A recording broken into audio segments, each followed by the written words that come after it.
Hey, what's up, everybody? It's Heracles Porsche here, also known as Gildenlock, and in today's video, we are visiting Gwent, and I've sunk a pretty solid amount of hours into this game.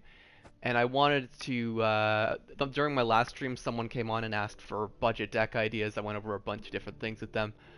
And then after the stream, what happened was I was in ranked, and I came across a fog slash consume deck and yeah, I see kind of not cookie cutter, but I see a lot of the same decks in ranked, and this one definitely stood out as a deck idea. And I decided to make my own and on a budget, and it came together very well. I went on a pretty big win streak with it today. So let's just go over the idea of the deck with you guys. Let's see, of course, limited to 25 cards. Now, the idea behind this deck is you have consume mechanics and fog mechanics kind of going at the same time. So for I don't know how you do this video. So how fog works is the weather card, which means it's reducing your opponent's points one at a, two at a time, and it syncs up well with this foglet because it can pull 6 points of creatures out of your deck. Consume is where you have something like the Vran Warrior and it's eating your creatures and it's getting bigger. And then as it's doing that, it's buffing other creatures, or it's setting off other effects in your deck. Mainly it's making these Neckers bigger. And both of these cards kind of keep coming back. Your opponents, they both have dynamics. This ends up in your graveyard. It comes back the next time you put up a fog. This dies, it pulls another one from your deck. So yeah, and it doesn't. By the way, there are a ton of potential ways to put this deck together. This is just how I've done it. I have decent card availability, but I've just kind of threw this together out of what I happen to have, and without spending any extra scraps to make it work. And I'm actually really surprised and impressed with how well it's performed. So the Echimeera is there to help with the consume as well, and these Necker warriors are pretty important. Um, or well, I'd say yeah. It's actually hard for me to justify only having two of them in here. These Vran warriors are pretty important because I don't have a lot of ways to get consume effects off, and this just chains them together. And you can safely consume these foglets because you'll get them back later. Or of course these Solano harpies put out eggs that are very nice for these Vran warriors to consume. So this is a deck that puts out lots of small creatures that keep coming back, and just it's very hard to wipe. It doesn't put out big creatures, it puts out a lot of creatures that are just kind of very hard to stamp out. So it makes the points you put on the board just very hard to, remove permanently. So this deck does have a few little issues, like you have so many obviously you take these foglets, you want to mulligan them back into the deck. And these Neckers, you want to mulligan them back in the deck, so you might have an awkward turn where if you get a hand full of Neckers and foglets, it might be you might have an awkward turn. But yeah, I don't know. I feel pretty good about this deck's design, and I have 5 out of 6 silver. It's pretty rare I don't go with 6 silvers in a thing, but really this is a you wouldn't want to go over 25 cards, but this is a deck you could make work with a lot of bronzes and a few, or just a handful of silvers a couple silvers you happen to have lying on you. Like for instance, I think everyone has Commander's Horn, and this is a deck that puts out lots of creatures in a row, so a Commander's Horn could be very handy. And I'll just go through some lots of bronzes. Like this doesn't have any spider consume dynamics, but you could build a deck around that. No matter what kind of deck how you take advantage of consume and fog. With the foglet and the Necker, it's go all in or not at all. Either put 3 in your deck or none in your deck. But you could, there's a lot of other bronzes you could theoretically throw in here. If you were struggling to fill out your, card arsenal. You could put in these Arrakis Behemoth, Earth Elementals for the, so you have things to eat with consume. Ancient Foglets would be quite nice. An Archgriffin would be quite nice to keep the, keep weather off your side. It's a bigger creature to consume. A Drowner would be nice. You can drag creatures into your fog that you've put down to make sure you're always taking advantage of that fog. But let's get into the silvers. I have what I guess might be considered subpar silvers in here, but in this deck, they just weirdly enough, these silvers that aren't a couple silvers here that aren't much use anywhere else happen to be good in this deck. So if you're one of those players who happens to get subpar silver choices when whenever you're opening your kegs, you might have some things to consider here or some things to throw in there. Well, this Fiend is actually really quite good. Locking a unit and dealing damage is always handy. So that's like a multi-purpose monster. So is this. I'll get into this in a second. This giant toad, it's generally considered a subpar consume unit, but in this deck, it's very handy because it feeds into both your dynamics. You might end up with an extra foglet in your hand that you don't really want. Eat it with your giant toad and get it back later. Or you might, I have the, as you can see, I have the Frightener in this deck, which I'll get into in a minute, but you might have come up with a turn you really don't want that Frightener. You just eat that and with the giant toad, problem solved. But this is an example of a silver I wouldn't go out of your way to get, but if you happen to have it, great. This is another like kind of subpar silver, but in this deck it works. You can throw units into your fog and it can be handy. This is like a multi-purpose. This is like a multi-purpose monster silver. As you can see, it's got pretty good stats on the card. And it kind of it's not like it's considered subpar, but in this deck it's pretty handy because if you play a Frightener, you can benefit in you're giving your opponent points, so that's a chance to get some points out of the Brave effect. And you might have stacks of creatures that are all the same power, so you want a big creature to take a hit if there happens to be Scorch or Igni or something. This could actually, even though you'd be losing a good deal of points, this could actually be a lot less points than losing a whole bunch of creatures to an Igni or something. I do have Igni in the deck too. It is kind of one of those multi-purpose. It's a little bit contentious having this in because you are reducing your opponent's points a lot over time. But I figured, well, I already have a couple creatures in here to drag things to different rows. So, Igni, and I don't. That's not a crazy investment to buy Igni because there's so many decks that benefit from Igni. So it's just like, okay, nice multi-purpose, gold that I invested in, and throw it in there. Triss, as you can see, this deck puts out lots of tiny creatures. What could be better than Triss? And again, this is a neutral card, so you might have just randomly picked this one up. I wouldn't, these are not cards you should buy to make the deck work, but if you happen to have them, amazing. This is one of the only... So yeah, this isn't, like, as you see, this isn't a deck that's, like, super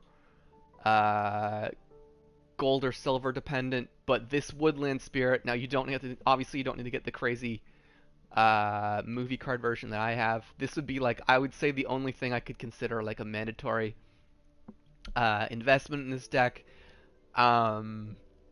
It's because you want to get lots of fog out, and this gets you some more fog. Yeah. Again, a Caranthier, this is another optional gold. It's nice to have. You gotta time it just right. Obviously, sometimes it can be a little awkward. Because you don't want to drag things out of your fog and into the new frost you make. So you gotta learn how to time it right. But Caranthier's nice. Anything to get more weather out, so that your opponent has to struggle with choices as when to get rid of weather or how to drag stuff. Yeah, you can make your opponent's life harder by having more weather periods. So.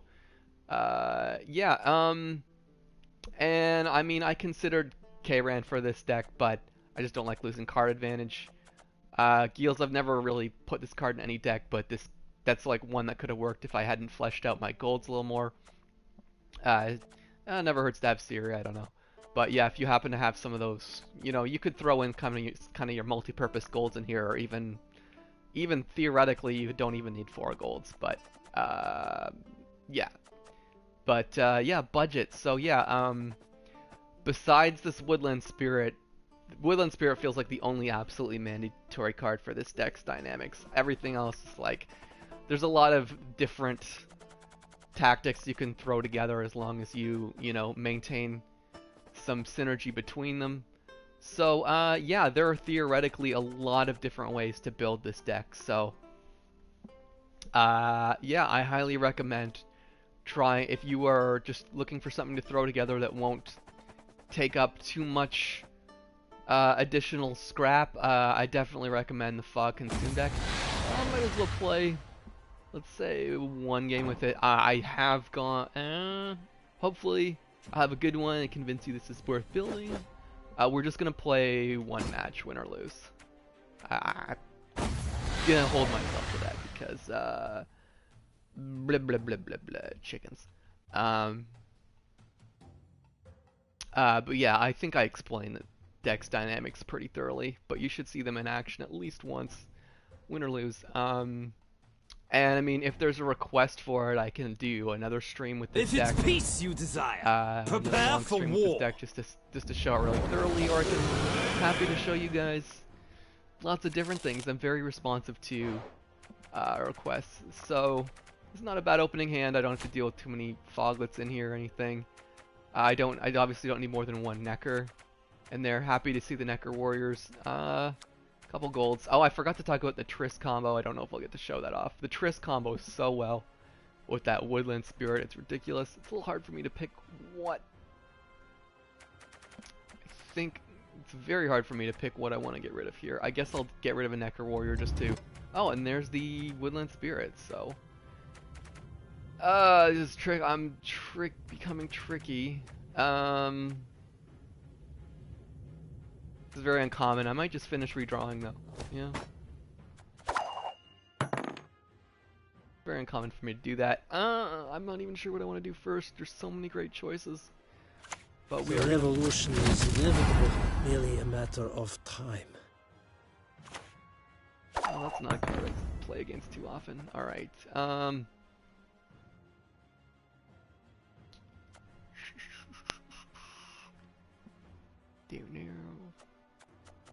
Alright, this is a weird... Normally, in most decks, this would be the last card I played, but we're gonna start by throwing out some Slano Harpies. My powers are yours to command. That's nice. His powers are mine to command, guys. Well, since we've already got those eggs out, let's start setting up the most devastating combo. Hopefully combo.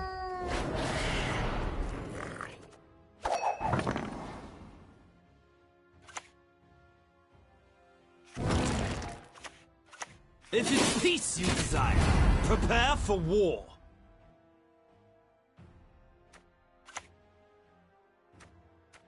Off to the front yet again.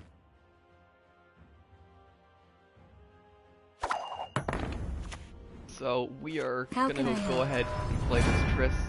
Hopefully the implications of that are pretty staggering. My guess is he'll probably try to mess with my Harpy eggs, but no. So you can see that's 5 points on the first turn. And we will, let's see, what do I want to do here? Might be good to eat one of these eggs before too long. I don't want to, actually, I'm gonna make sure I only eat 1 egg, so I'm not putting out a weaker thing into the board later. It's not a common move for me, but...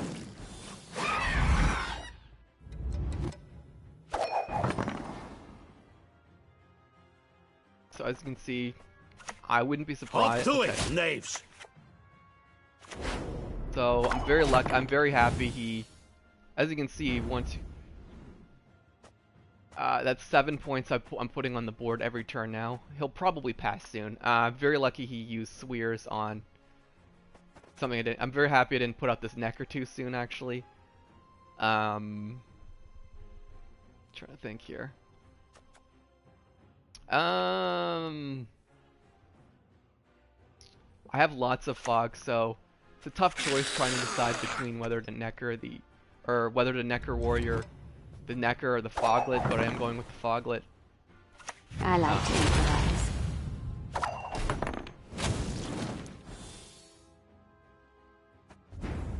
So as you can see, things are pretty devastating. I'm gaining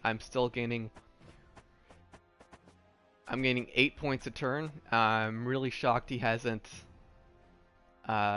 just given up yet. But we're just gonna make this a totally devastating. No. Actually, so I'll just demo the Jotun, even though this is not a mandatory silver, but why not?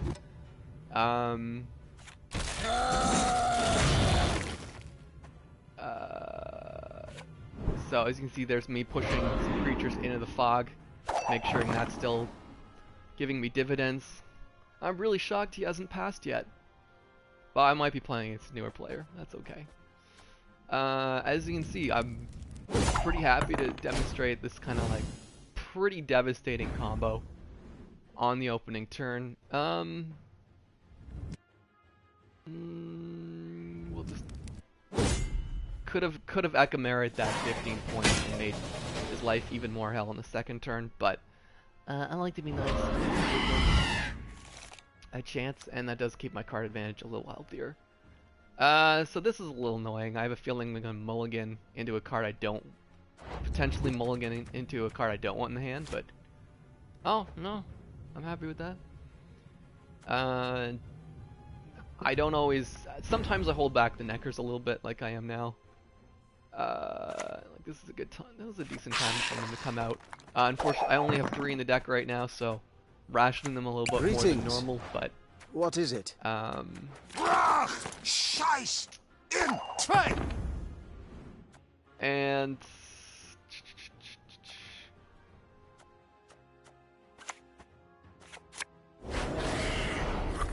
put a fog out. As you can see, so now I'm putting out 5 foglets because I did use the Necker Warrior before. That was a setup for the following turn. And whenever I hit round 3, or if he somehow wipes these out, I can get them back. It's a lot of firepower to not be able to remove from the table easily. Let's see.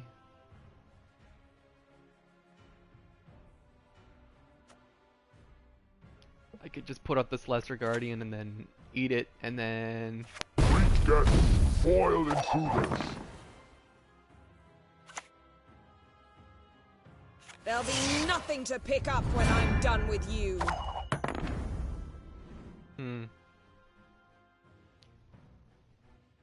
Oh, I was not expecting that. That's okay. What else is there? Not sure how many more efficient plays I can make this turn. I might just give him this round. He can't really benefit from. I do want to. You know what? It'll definitely be a waste if I don't use that Echimera. So maybe just throw him. This is a little awkward because it is going to take a point, but we'll just do.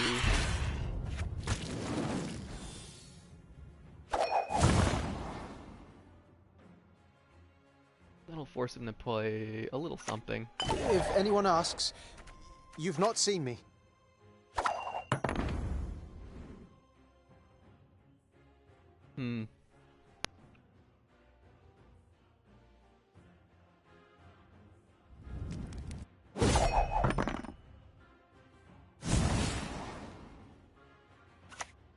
Who is to die?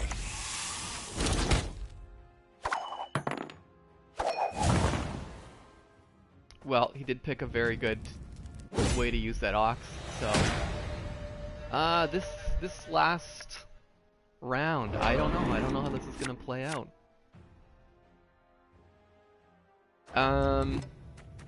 Be a little risky getting rid of my fog, but let's do it. Oh, there we go. I'm happy with that. If anyone asks, you've not seen me. Let's see. I have one Necker left in the deck. Oh,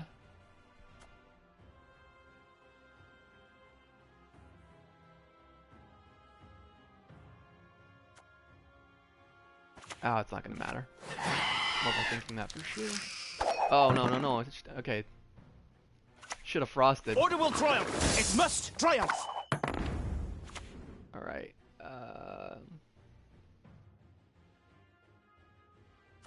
The vile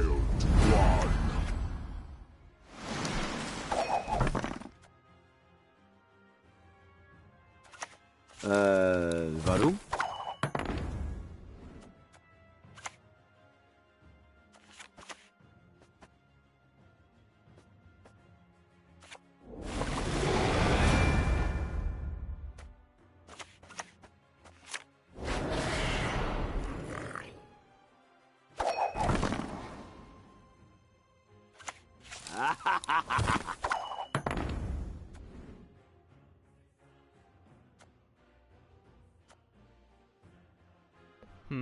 I guess it doesn't really matter what I use first, does it?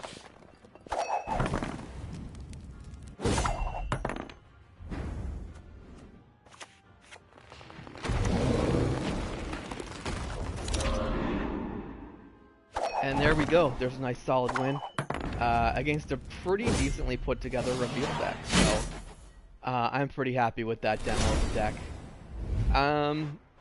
So yeah, I would love to hear from anyone who happens to see this video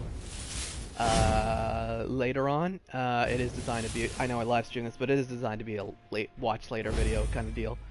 I guess I'm too cheap to own a capture card, but yeah, I'd love to hear from all you guys. If you guys have budget deck ideas, or if you built your own similar deck, or anything Gwent related, or even completely random commentary. So yeah, that's the casual budget fog consume deck.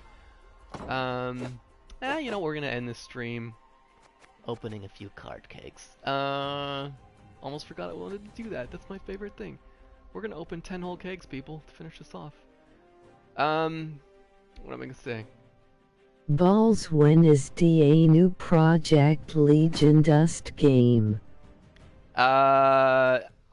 Here's the thing about that. I heard Prices for humans of all wars. I heard that it was gonna be out at the same time as the next Star Wars movie, but that's just a rumor. So I can't promise you that. I can't tell you I know that. All I've heard is a rumor. So yeah, awkward ending because I've already talked about everything to do with fog consume. I was pretty thorough, I think. Oh yeah, there's a lot of other optional bronze spell cards. Like,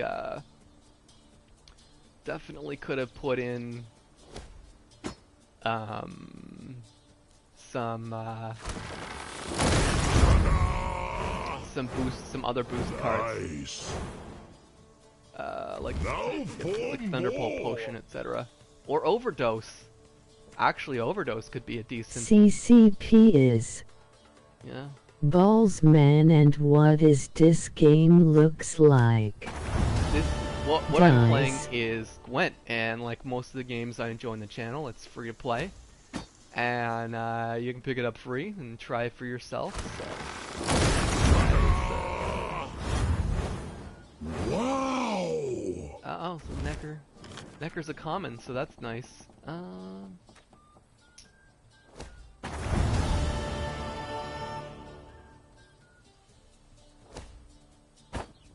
But yeah, you could try mixing a couple more of your own control cards into that deck that I was talking about today.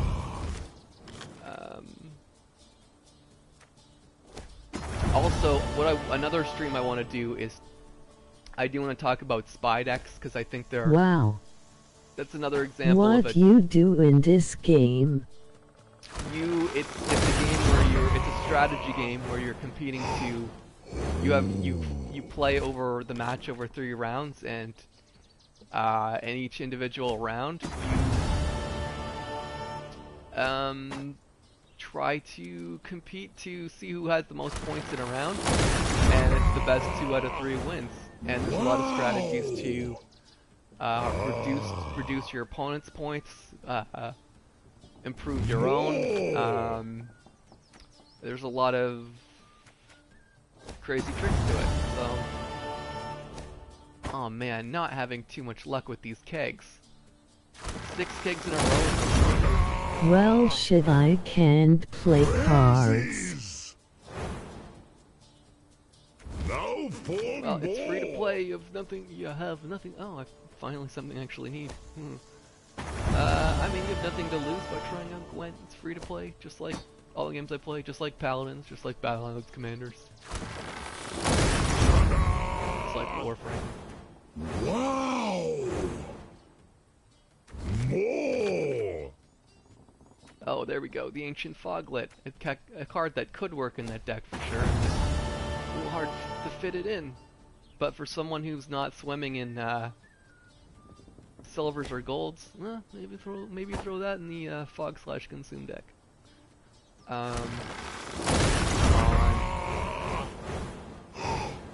at least 1 silver. There we go. Oh, this is tricky. Oh, the Weavis, the Crone combo could work. It's not quite the right dynamic, but still. Crone combo is always strong. This is so tricky for me. Because that Crone combo is so strong, but I really want Prince Stennis for my casual machine deck. I think I'm gonna go with Prince Stennis. Damn son, I'm literally watching 144p and still buffering. I don't know why it would be so low quality for you. Unless someone else in my home is doing a crazy upload. We're gonna go with Prince Stennis and I really want. I'm never gonna bleh. I want an actual machine deck. I want the mandatory card for machine deck.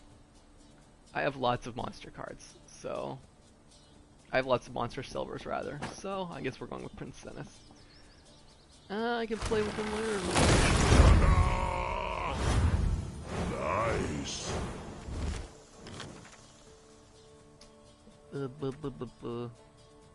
Yeah. All right, guys. So again, we'll just close in the actual broadcast in the actual deck. But yeah, it is a deck that are theoretically a decent variety of ways to build the deck. Like I said, I stated a lot, pretty good assortment of alternate cards if you don't happen to have what I have. I mean, probably try to go to 4 golds at least. You could probably use neutral golds, a couple neutral golds, and hang in there. But yeah, lots of options, guys. Lots of options to make a Fox. When you have, you know, 2 strong dynamics, I would say 3 impenetrable fog, mandatory. Woodland Spirit almost mandatory. But other than that, there's a lot of ways to build this deck for you to consider. So I hope you guys enjoyed the broadcast. I will be happy to respond to any and all feedback about this, and who knows, let's see if I can become a successful Gwent broadcaster. Who knows what the future holds. Alright, until next time everybody, I shall see you Starside.